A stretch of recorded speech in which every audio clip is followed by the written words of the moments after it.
So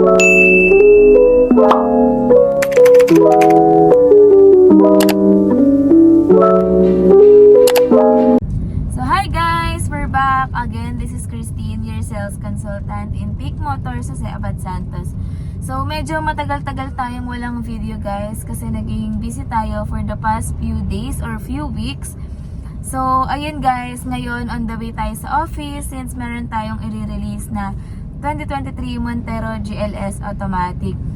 Bali, yung client natin guys is all the way from Cebu. So, galing pa siyang Visayas, bumiyahe siya dito pa Manila para lang mag-release ng kanilang unit. So, si ma'am is nakaka-receive ng allotment guys. Yung husband niya is isang seaman. So, today is schedule rin ng uwi ng kanyang husband. So, pero mamaya guys, siya lang yung pupunta sa dealer natin para mag-sign ng documents. Tapos, sasamahan din natin siya mag-endorse ng unit niya sa rolling cargo dahil iuuwi rin nila yung unit sa Cebu on Sunday. So, ayun guys, thank you so much nga po pala sa lahat ng suporta niyo and sa lahat ng mga clients ko na nag-avail sa akin last September since nakuha natin guys yung top 1 sales executive sa buong branch namin ng Peak Abad Santos. So hopefully guys, patuloy niyo po akong suportahan and si Joey Boy Palaboy para at least ayan, maibigay po namin sa inyo yung best offer na kaya naming ibigay. So just in case guys na hindi niyo ako makontak, pwede niyo pong kontakin si Joey. Ilalagay ko rin po yung contact numbers niya dito sa screen. So ayun guys, samahan niyo kami mamaya and papakita ko sa inyo kung ano yung naging offer natin kay client and tatanungin natin siya kung bakit naisipan pa nila na bumiyahe pa dito sa Manila para lang mag-release ng unit. So be right back! Guys, nagsasign na si client ng mga documents. So ma'am, galing pa sila ng Cebu. Guys, ito yung showroom namin. Inaayos siya.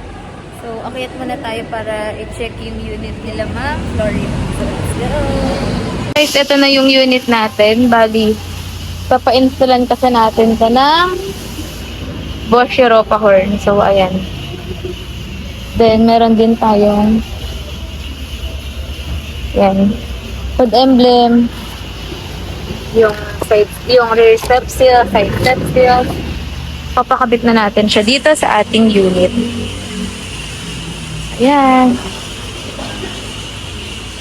Free lang natin yun kay client guys. Ito yung pinaka-unit natin. Mamaya papakita ko sa inyo yung magiging look niya. Hey guys, ayan. Ito na-release na natin yung unit ni client. So, ayan yung driver natin, si Sir Joey Boy.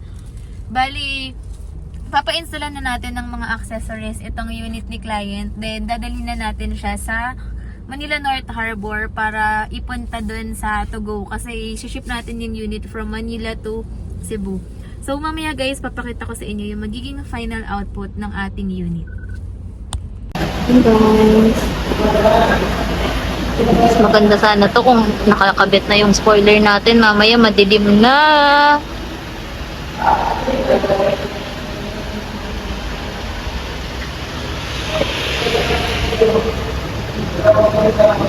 Yan.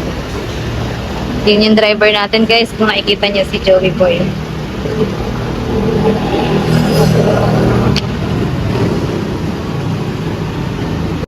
So guys, ayan na yung unit natin. Bali, nagpapakarga lang tayo ng ating gasolina. So ayan. Dadalhin kasi natin to sa port. Ayan guys, nagpagas kami.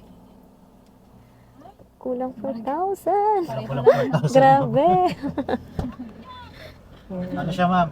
Guys, ito na yung unit natin. Bali, ipapakita ko sa inyo kung ano yung mga accessories na pina-install natin.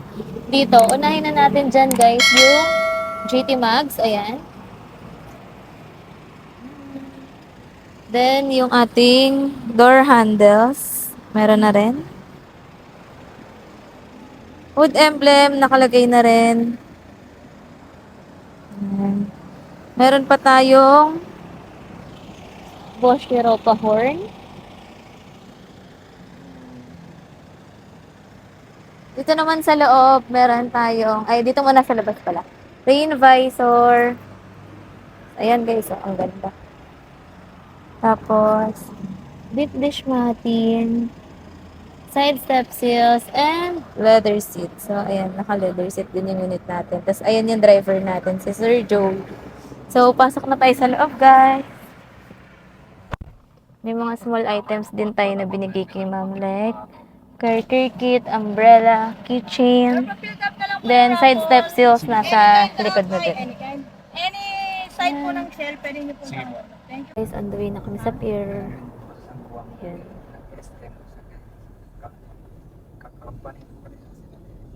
Punta na kami sa Togo. Thank you talaga dito guys. Very supportive. Tukod naman SMG ito. Ayan guys, nandito na kami sa Togo. Ayan. Ayusin na namin yung mga documents. Ayan. Thank you. Dito na kami sa port.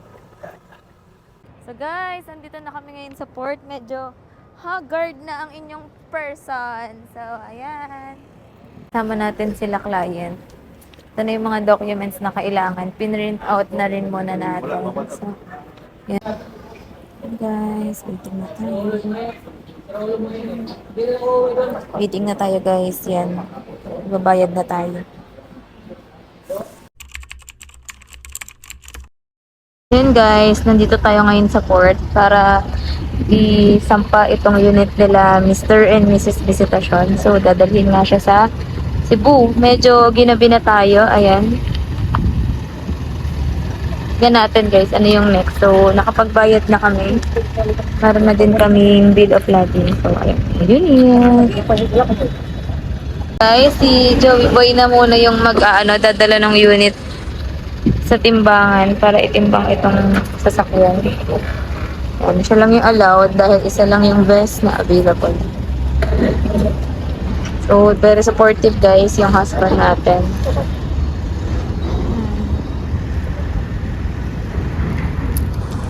Ayan guys, haggard na tayo. Hintayin lang natin si Joey kasi pinatimbang niya yung unit natin. So, medyo matagal pa guys. Is lang.